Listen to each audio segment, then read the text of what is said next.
loud, sorry. Hi everybody. Are you excited for the Fine Arts Festival? Yes. I'm super excited. I'm so excited about the theme, about the music, everything. We're going to have a great time. So we're going to keep this part of it casual, but not too casual.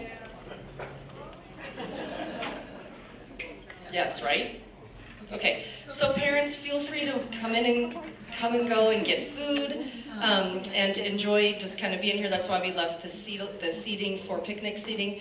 The Fine Arts Festival theme is animals. Hopefully you saw that we're accepting donations for the Humane Society. And we are going to start off with the high school jazz band. The high school and middle school jazz band have another concert next week on Tuesday at Planet Bluegrass with jazz bands from 4 other schools. It'll be really fun. I'll send out more information. But we're going to start with our first animal-themed tune, a classic called Birdland. This is written after a jazz club in New York City called Birdland that was named after Charlie Parker, the saxophonist whose nickname was the Bird. So we're going to feature on this Greg on trumpet and Phoebe also on trumpet. So this is Birdland.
Okay, if you think about jazz band, you think of animals. Henry Mancini. Anybody? The Pink Panther, yes. So we're going to play the Pink Panther. How many of you remember actually watching the Pink Panther? Yes. How many kids have ever seen the Pink Panther? The original with real people. Really? Okay, how many of you were saying yes to the cartoon? Yes, okay. So the Pink Panther, about a bumbling detective, but had a great score by Henry Mancini, who also wrote a really fun tune called Baby Elephant Walk, but I could not find that one in print. But we hope you enjoy the Pink Panther, which has no soloists.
Okay, there's a famous kind of funk tune called The Chicken. Does anybody know about The Chicken? I've all heard of it. Okay, so this tune was made famous back in the 80s, and then this guy named Chris Berg rewrote that song for a traditional jazz band, which those guys are going to play. And then it became so popular, he started writing a whole series of spin-offs. So there's the son of the chicken, there's like 20 of them about the chicken family. We all call them the fowl charts. So we're gonna play the son of the chicken, which is based, it's got the same kind of form with like this really slow, bluesy, gritty opening and then jumps into funk. So you'll hear kind of the original version from those guys and one of the spin-off from us. So this is Son of the Chicken featuring Help me out.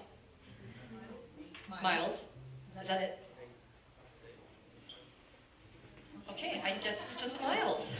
Okay, enjoy Son of the Chicken.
Okay, this is the middle school jazz band. As you know, they just started in January, so it's a brand new group. We've had so much fun. The learning curve has been enormous. It's been the best.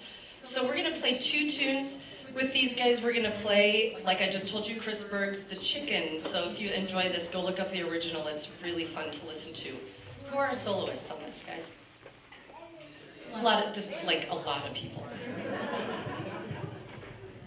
Who? There we go.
middle school band is a standard that from the minute I pulled it out, they loved it. It's by Herbie Hancock and it's called Chameleon. We're gonna have a bunch of solos on this one also. It's another fun funk tune. It's also in the key of A flat major. So for you musicians, it's got 4 flats, which was a little bit of a mouthful for them to tackle early in the year, but they loved it and we made a big theory lesson out of it. So this is Chameleon, and who are our soloists?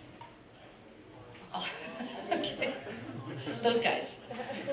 All right.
jazz tune is called Alligator Alley, and it's a traditional second line tune. A second line is a tune that's played typically after funerals in New Orleans, where you're playing usually like a church hymn on the way to the church for the funeral, and then on the way back you play the same hymn, but in a march, celebratory, celebrate life kind of format. It's very loud, it's very boisterous, it's very joyous, and it's turned into its very own art form. So we hope you enjoy 1.5 solos, which are really short, and we hope you enjoy Alligator Alley.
Okay, we have one last tune for you, and this is from our Bluegrass Club. So it's going to take just a minute for us to set up, so give us just a second, and then we are going to play the world premiere of a specially written composition named Pugfish Bro.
Okay, so I'm going to kind of explain where this group came from, and then I'm going to let my friend Arthur explain the song.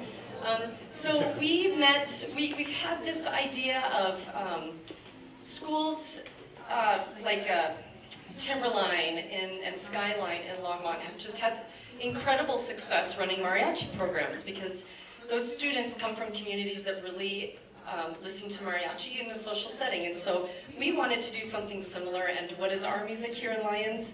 We're bluegrass people. Some of us. I'm a bassoonist, whatever. So we decided that we wanted to kind of dip our toes into the water about creating like some community partnerships between our students who are interested in learning this, very different way of performing music from what we learn in a band or choir classroom, with something that's very natural to many of our residents. And so we brought in the expert, Arthur Leland, who I'm sure many of you see. So we really came into this thinking we had this grand plan for like, these are the kids who are going to learn banjo, and these are the ones who are going to learn mandolin, and it just kind of all went out the window, and we just started really having just stupid amounts of fun. Just like throwing kids on whatever instruments they wanted. We have beat, we have beat, we have beat, we have. And then we have our guitarists, we have a whole bunch of drummers, we have a singer back there, piano. We just put people on whatever they wanted, and then that's where Arthur Leland comes in. How about a big hand for Dr. Karen? So good. So this ended up being the Bluegrass Electronic Music Club, and one of the principles that I've kind of lived in my career, which is teach what you most want to learn. So when I started live looping, like in 2000, and when I moved to Colorado in 2003, I immediately got involved in schools and started to teach the art form and use it as a vehicle to teach. And so lately I've been fusing music, bluegrass influenced music from my catalog inside of electronic music, like adding beats and then getting it on the grid so that you can do those kind of things, right? So what we realized inside of this ensemble is that it would be cool if we created a backing track that we could all jam to and play, and then we wouldn't have to be totally responsible for just holding it down because we're all learning how to play, right? So what we ended up doing is we ended up collaborating by creating by actually bringing in the idea of learning about song form and lyric writing, and because I've been teaching in Planet Bluegrass for song school for 20-some years. So what we did is we co-wrote a song with AI, which means that we wrote the lyrics, and then we put them in, and it gave us the music back, but we gave it the style of music that we wanted to do, right? It's a program called Suno. And so we did a bunch of bluegrass ones, we did like hip-hop, 70s funk, we did cool jazz, we did heavy metal, hardcore, I mean, like it was all over the place. So we had a bunch of dance parties, right? Did we have some dance parties? Yes. So we learned about song formula, lyric writing, all this stuff. And so this was the favorite one that we wrote. But the song is called Yo Yo, My Plugfish Bro. Fits the animal thing. Yes, it fits the animal thing. I didn't realize that until she said that. I'm like, oh, perfect. She knew, of course, the whole time. So here we go. This is going to fuse a bunch of different things, and we have our percussionists, we have keyboards, we have stringed instruments, and guess what? We have our guest upright bass player, Dr. Karen Green.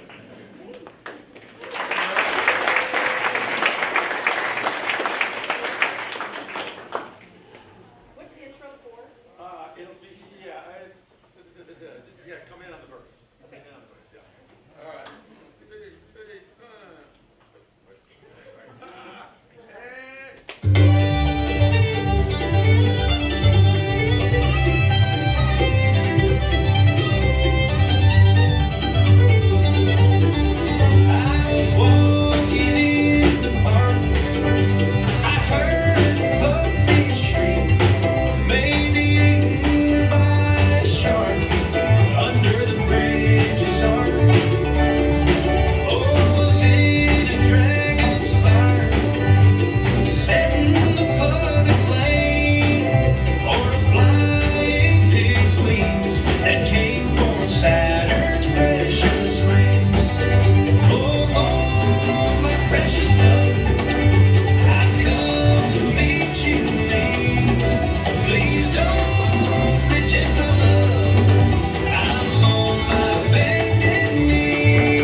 Pick it up. Give it a